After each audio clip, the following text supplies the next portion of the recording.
Bienvenue sur Parole d'expert, le podcast dédié au monde des affaires.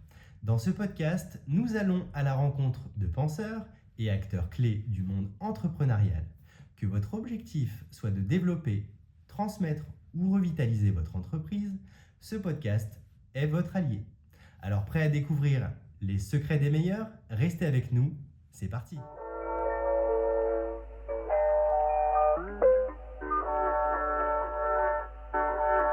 Thomas, bienvenue sur notre podcast. Merci Fred.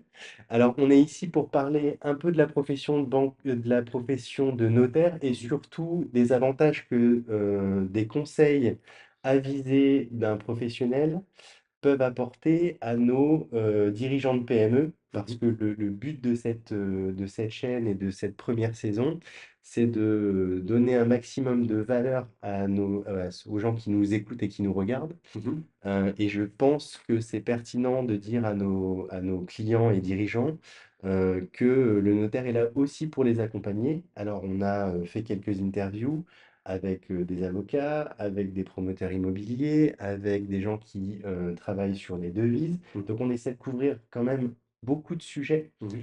Mais il y en a un qui est primordial, je pense, pour les dirigeants d'entreprise, parce que ça concerne à la fois leur activité, là où ils passent le plus de temps et où ils mettent le maximum d'énergie dans leur carrière, c'est-à-dire leur entreprise. Mhm. Et pour couronner le tout, c'est une grande partie, voire presque, enfin assez souvent, la totalité de leur patrimoine. Mhm.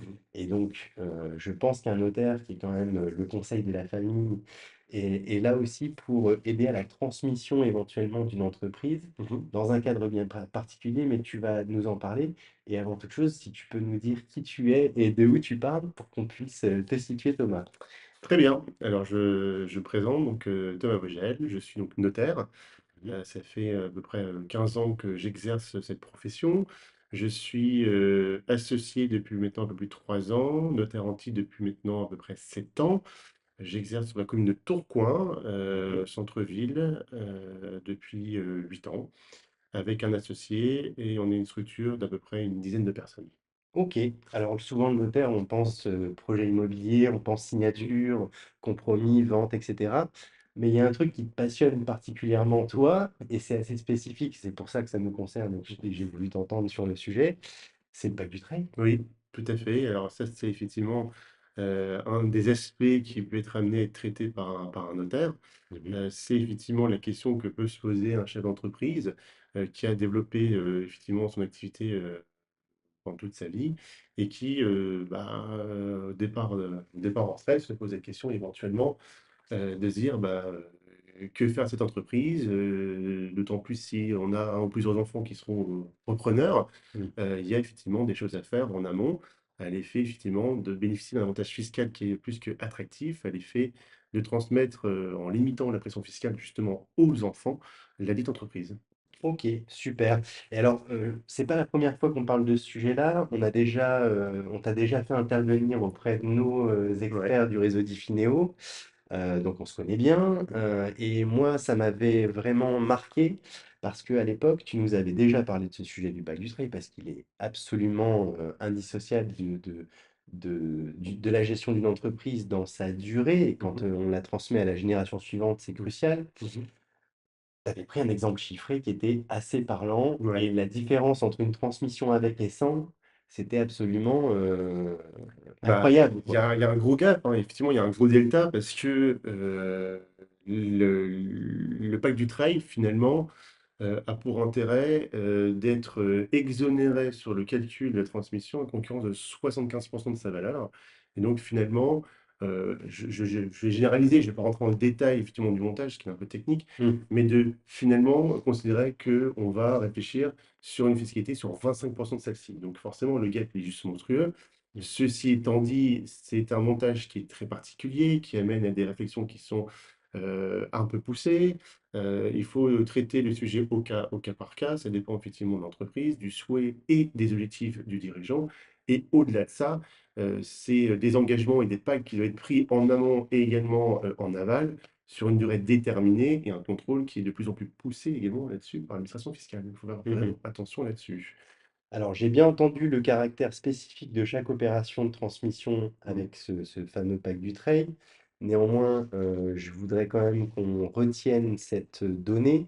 On exonère de 75 du montant de la valeur transmise Mmh. grâce au dispositif. Donc, ce que je veux que les gens qui nous écoutent ou nous regardent retiennent, c'est que ça vaut vraiment le coup de se pencher sur la question. Évidemment, c'est un dispositif qui se met en place avec les conseils avisés Ouais. d'un notaire. Alors, c'est une synergie, enfin, je te coupe, mais c'est une synergie, Ouais. c'est-à-dire qu'effectivement, ça passe également par une audite financière de l'entreprise. Alors, ça peut être un expert comptable, ça peut être effectivement le suivi des Finéo, ça peut être un avocat également fiscaliste hein, qui gère l'entreprise, qui a des connaissances sur celle-ci. Mmh. C'est également l'intervention, dans un second temps, ou en amont également du notaire, qui lui va également délivrer des conseils sur le plan juridique et fiscal, et surtout qui va réaliser, pourquoi pas, un acte spécifique comme une donation, hein, Mmh. pourquoi pas, heu, qui sera effectivement couvert par ce dispositif, fiscal. Tout à fait. OK, hyper clair. Mais ça veut dire que, pour les clients dirigeants, si parce que moi je suis toujours, heu,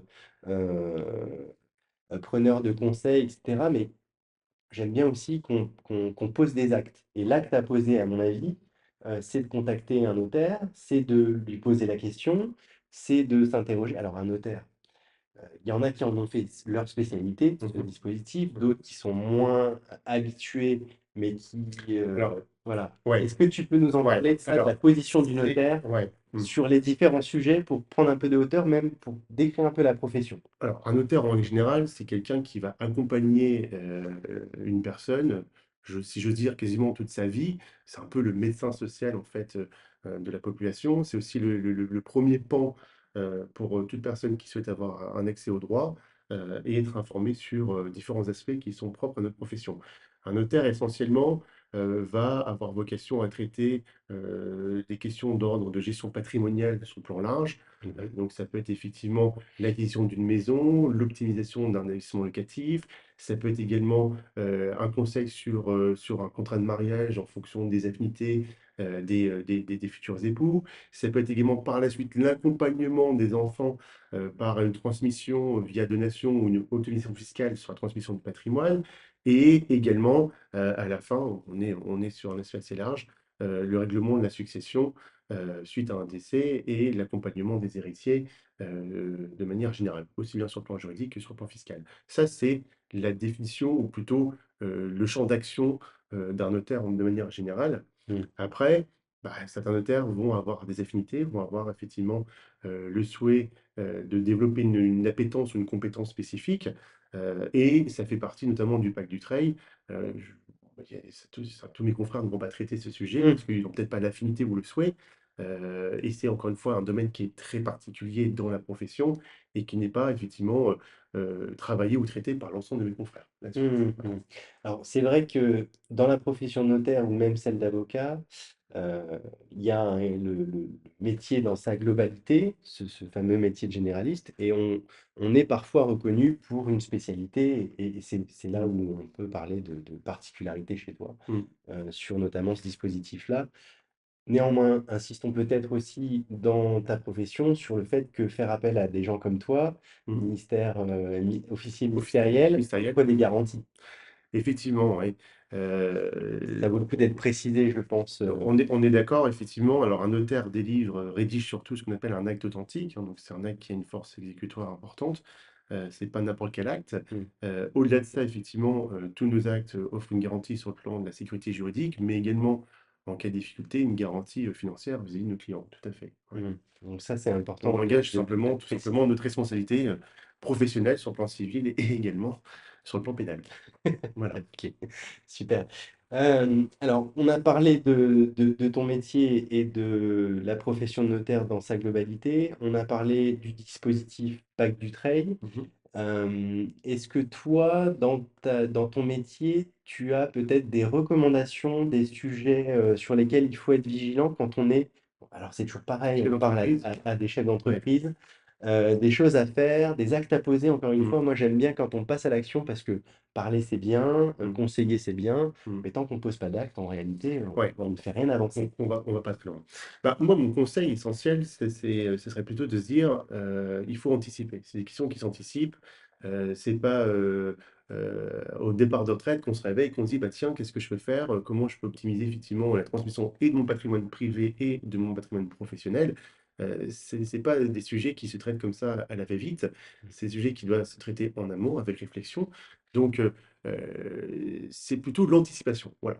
Si on veut bien, faire les choses, et limiter encore une fois la pression fiscale dans le cadre de la transmission du patrimoine au sens large, mais également dans le cadre de la transmission du patrimoine professionnel, eh bien, il faut avoir une réflexion globalisée, dans le temps, et donc il faut effectivement anticiper, son projet, bien en amont. OK, super. Alors, je vais me permettre aussi, par ta présence, de faire le lien avec d'autres, podcasts qu'on a pu faire, Mmh. dans cette première Ouais, saison, parce qu'on a fait intervenir, un promoteur immobilier ouais. et on a parlé du développement patrimonial du dirigeant Mmh. au travers l'achat des murs professionnels. Ouais, C'est un sujet forcément que tu connais, très, très bien. ouais. Quel est ton avis? Alors, il y a deux questions en une, hein. Il y a le contexte du moment qui est assez particulier. Mmh. Alors, peut-être que cet enregistrement vieillira mal parce que forcément, si on parle de contexte et de conjoncture, ça sera vrai à un moment et ça ne Un sera peu plus, moins. moins dans quelques temps. Ouais. Mais si on peut avoir ton avis, ton opinion sur l'achat, de murs professionnels, par exemple, et donc là, c'est la deuxième partie de la question, des choses à regarder, des points de vigilance, Mmh. quand tu es amené à réaliser ce type d'opération avec tes clients. Ouais. Alors, effectivement, quand, on se pose la question de savoir, quand on a une personne qui souhaite acheter, des murs, dans le cadre de son activité professionnelle ou des murs dans le sens large pour développer son patrimoine, on est à peu Mmh. près sur les mêmes affinités. Mmh. L La première question qui est amenée à se poser vis-à-vis du client, c'est quels sont ses objectifs? Quels sont ses souhaits? Quelles sont ses contraintes? Afin d'affiner finalement, un dispositif ou un mécanisme juridique qui corresponde au mieux, à l'accomplissement de ces fameux objectifs. Alors la question, elle est pas évidente à répondre sur l'aspect global parce que c'est vraiment au cas par cas, mais elle est intéressante à se poser parce que finalement la fiscalité qui en découle, heu, peut grandement, modifier ou changer la stratégie qui devrait être mise en place par la personne qui se pose la question. Mmh. Alors, je développe, si on achète effectivement, dans le cadre de son activité professionnelle, la première question qu'on se pose, c'est: «Est-ce que j'achète en direct ou est-ce que je vais effectivement acheter via une structure sociétale?» Une société, Mmh. peu importe son objet, peu importe sa enfin, peu importe sa forme, pardon. Première question. Deuxième point de question, c'est: «Est-ce que j'achète en fiscalité transparente hier ou via une société qui est opaque avec un impôt sur les sociétés?» Mmh. Ouais, on est sur quand même 2 champs complètement différents avec 2 impacts fiscaux complètement différents. Donc je reviens sur l'idée initiale pour, répondre à ces questions et surtout s'assurer que, l'objectif du client est respecté, bah, c'est de, appréhender son souhait, appréhender ses intentions, ce qu'il souhaite faire et à ce moment-là, on va construire le mécanisme juridique qui en découle. Oui, parce qu'il y a plein de choses qui rentrent en ligne de compte. Après, c'est combien de temps on a, Combien de temps on a? Quel type quelle d'éducation famille effectivement on on met en a. place? Quelle famille on a? Effectivement, est-ce qu'on est sur une famille qui est, composée effectivement d'un foyer avec des enfants? Est-ce qu'on est sur une famille avec des enfants d'une présente union? Mmh. Heu il faut aussi voir au niveau de la société, il faut voir aussi la protection de la résidence principale. Mmh. Enfin, ça amène à, plusieurs questions, plusieurs outils qui peuvent être mis en place les uns après les autres et il faut simplement bien hiérarchiser, la pensée pour pouvoir, sortir un mécanisme juridique et fiscal les plus efficients. OK, hyper clair. Merci pour ces éclaircissements et pour, parler du coup de la partie plus contextuelle et actualité, Mmh. du marché immobilier. On sait qu'en ce moment, les transactions, en termes de volume sont Ouais, plus bas. c'est pas en berne, effectivement. On sait que, le prix du mètre carré, notamment en immobilier de bureau est Mmh. plutôt à la baisse. Mmh. Alors Mmh. il y a plein de sujets, hein, hausse des taux, télétravail, enfin les Ouais. sujets qui impactent le contexte sont nombreux. Mais pour ne rien me cacher, moi j'ai fait intervenir un promoteur, lui il dit, et c'est sa position, et moi je suis assez d'accord, c'est toujours un bon moment en fait d'acheter des murs professionnels, Bien sûr, quel que soit le contexte, bien sûr, bien parce sûr. qu'en fait, alors pourquoi? En fait, je vais pas répondre Bah, à ta place, hein, tu là pour. alors, pourquoi? Alors, bon, déjà, bon, les Français sont très attachés à la valeur pierre, hein, évidemment. On est très attachés, aux murs, aux briques. Ça, c'est très ancré dans notre ADN, dans notre patrimoine, dans notre mode de pensée. Sur le long terme, Ça a une vertu de protection, hein, et d'être attaché à la pierre. ça a une vertu de protection, c'est en principe moins volatile que des produits effectivement financiers, type OPCVM et ainsi de suite, ça c'est un fait certain. Heu, au-delà de ça, il est avéré que sur le long terme, ça a toujours été effectivement un placement, rentable, hein. Mmh. On peut se poser la question de savoir, bah, aujourd'hui, la crise est quand même assez présente. On traverse une crise immobilière assez particulière ici en 2023-2024. Les clients peuvent très bien se dire à juste titre: «Bah, tiens, est-ce que c'est le moment d'acheter?» Mmh. Bah, C'est exactement la question qu'on se pose, j'ai ouais, envie de dire clairement. oui, il n'y a pas de mauvais moment pour Mmh. acheter. J'ai presque envie de dire que, la question, encore une fois, se traite, au fil de l'eau. Alors la question qui est récurrente, c'est: «Bah oui, mais bon, on a des taux qui sont assez conséquents, assez importants, qui ont pris plusieurs points en l'espace de quelques mois». C'est vrai, Mmh. mais, en principe, quand on achète un bien immobilier, on le conserve sur une durée qui est certaine et avec la possibilité de revoir la copie sur, effectivement le financement, de faire une restructuration de crédit et d'avoir effectivement notamment des taux d'intérêt plus bas. Voilà. Mmh. Mmh. Donc ça c'est un fait, c'est avéré, sur ce point-là. OK. Alors moi, ma réflexion vis-à-vis de l'achat d'un bien immobilier pour des raisons professionnelles, donc des murs professionnels, des bâtiments, que sais-je, Mmh mh. la vertu, c'est un peu la même logique que quand on fait, un investissement locatif. C'est que, on a une structure qui porte le financement, Mmh. on a un loyer qui est, pris en charge ou par une société d'exploitation dans le cadre des Oui. murs professionnels ou des locataires dans le cadre du locatif. Mmh mh. Et finalement, quand on regarde la rentabilité, moi je suis pas trop pour regarder la rentabilité, immédiate, c'est-à-dire, quelle est la différence entre le loyer encaissé et Mmh. puis, La l'échéance marge, de prêt. bien sûr. C'est in fine, dans 15 ans, de toute façon, pour exercer ma profession, il me faut des murs. Mmh mh. Est-ce que je les loue? Est-ce que je les achète? Et c'est à ce moment-là Mmh. que la décision, elle est relativement simple en réalité. Bah, l'arbitrage, il se passe L'achat, à ce moment-là, effectivement, oui. Alors, si on peut et qu'on est très durablement clairement, installé bien sûr, sur un je comprends. secteur, Oui, si voilà. si si effectivement, comme tu le dis,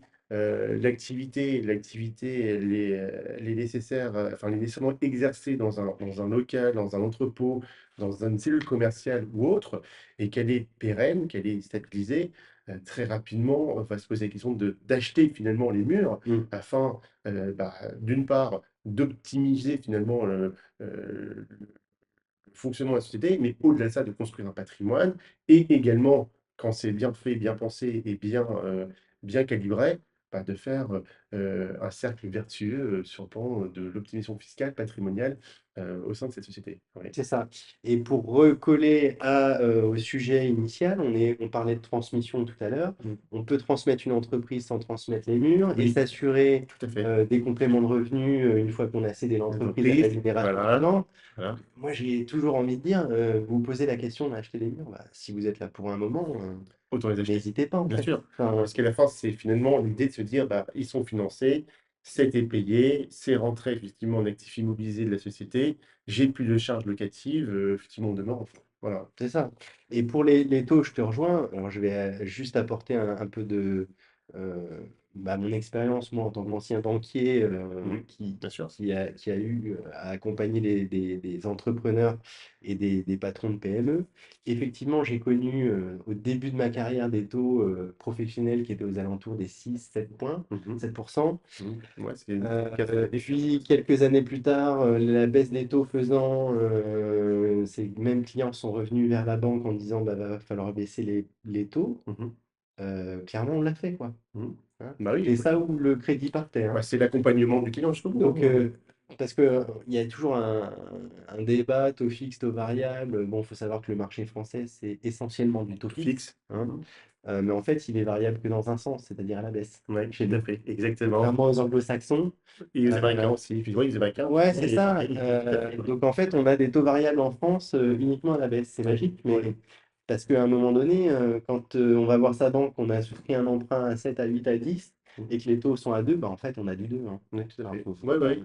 même. Comme tu le dis, il faut remettre l'église au centre du village. Voilà. Voilà, c'est fait. Donc, moi, j'aime bien donner un peu ce contexte et comme j'ai l'expérience et que je l'ai vu, c'est vrai, on a cet avantage-là. Alors, du coup, conseil et acte à poser, souscrire à des prêts à taux fixe, Ouais, évidemment, ouais, et c'est préférable. si possible, dans la négociation, inclure une exonération d'indemnité de remboursement Ouais, anticipé. ouais, Alors, je sais que parfois c'est un peu difficile à obtenir, ouais.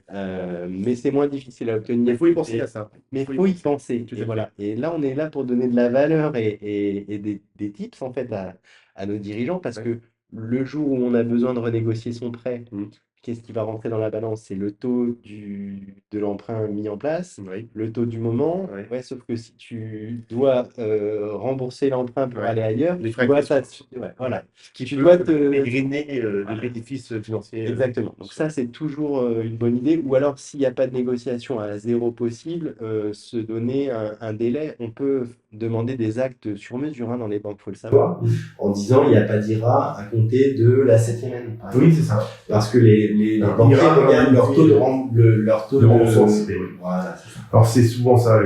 Moi, de mon expérience, les banques pratiquent effectivement ce type de clause où elles considèrent que le client ne sera pas amené effectivement à devoir payer une indemnité de remboursement anticipé si le crédit a vécu moins 7 ans au sein de l'entité, au sein de l'établissement financier. Ouais, la moitié du dossier. Ou en cas de mutation, ou en cas de restructuration importante. Enfin, bon, il y a souvent des clauses d'exonération effectivement de ce type d'indemnité là-dessus. Tout à fait. Ouais, bon. Et puis il y a aussi la possibilité également de négocier une modulation aussi du crédit, à la hausse ou à la baisse en fonction de l'activité, si elle est bonne ou moins bonne, afin d'éviter d'avoir effectivement une charge trop importante dans des temps qui sont forcément pas toujours très évidents. Alors ça, c'est intéressant, la modulation du crédit. En général, c'est inclus dans les conditions générales des prêts bancaires pour les professionnels, mais on n'y pense pas assez.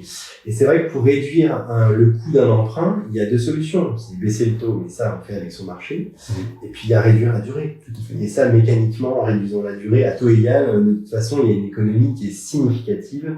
Et si la possibilité, si l'entreprise, alors, faut rester dans des loyers de marché si on est dans une SCI. Tout à fait. Dit quand même au passage, voilà. On peut pas faire n'importe quoi. Voilà. Mais l'expérience fait que on peut quand même, faire passer certaines choses. Ça, c'est une bonne option pour réduire un coût. Tout à fait. C'est une option intermédiaire.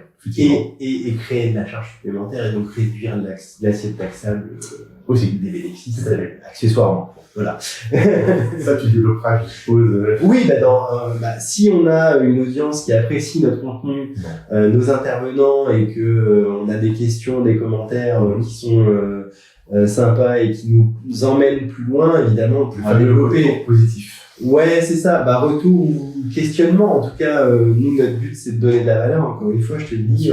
Voilà. Alors, sur la modulation, j'avais pas prévu de poser cette question-là, mais t'es présent, donc j'en profite, je suis opportuniste sur ce coup-là. Mais il y a une solution de financement sur les murs professionnels qui est pas très utilisée ou mal connue ou qui semble réservé aux plus grosses opérations, et je pense que c'est une erreur.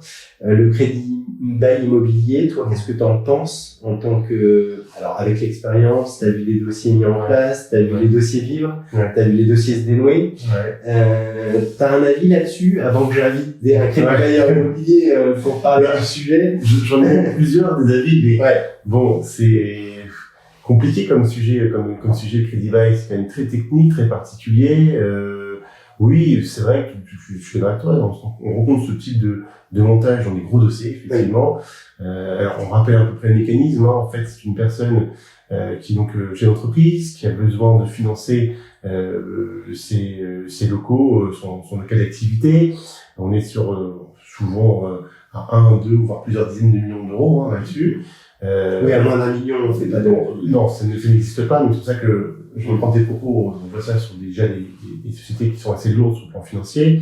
Et l'intérêt, c'est, on a une banque qui vient avoir la double casquette de banque et puis également de bailleur, en fait. Donc voilà. Donc, c'est ce qu'on appelle un crédit bailleur. Et puis, on a le chef d'entreprise qui, lui, se trouve être locataire et également, chef d'entreprise, donc créer des débits bailleurs.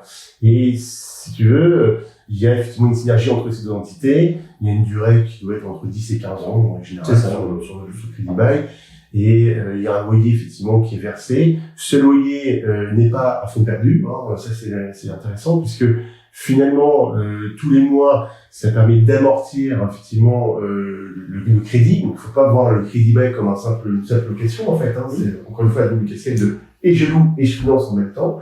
Et à la fin des 15 ans, on a tout ou partie financé finalement la cellule, hein, les murs de l'entreprise, et on fait ce qu'on appelle une levée d'options, au terme de laquelle il y a une cession, soit avec un delta effectivement à payer, soit à zéro, puisque finalement le DB bailleur a fait, le DB locataire a fait le nécessaire, et il y a effectivement une mutation immobilière qui est faite à l'issue au profit du chef d'entreprise.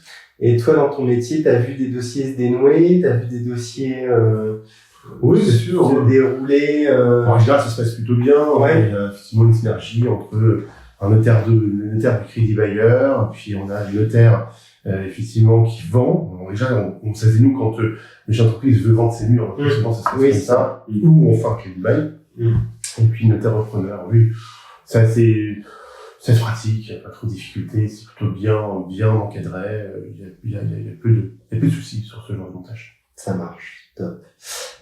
Écoute, merci d'avoir accepté de venir me rencontrer et puis parler de sujets qu'on n'a pas voulu trop techniques, mais je rappelle que voilà, quand on a besoin de conseils, on peut s'adresser à des gens comme toi. Et je rappelle, tu as un goût particulier pour la transmission, pour le patrimoine du chef d'entreprise et potentiellement la transmission de l'entreprise de manière intrafamiliale. Ouais, généralement. Donc merci Thomas. Merci pour l'invitation. Si nos auditeurs apprécient ce contenu-là, je serais peut-être même amené à te rappeler pour un autre sujet. On verra ce qu'on nous demande en tout cas. Écoute, c'est tout le match que je souhaite. Et puis au prochain épisode. Merci beaucoup. Merci, avec plaisir. Bye.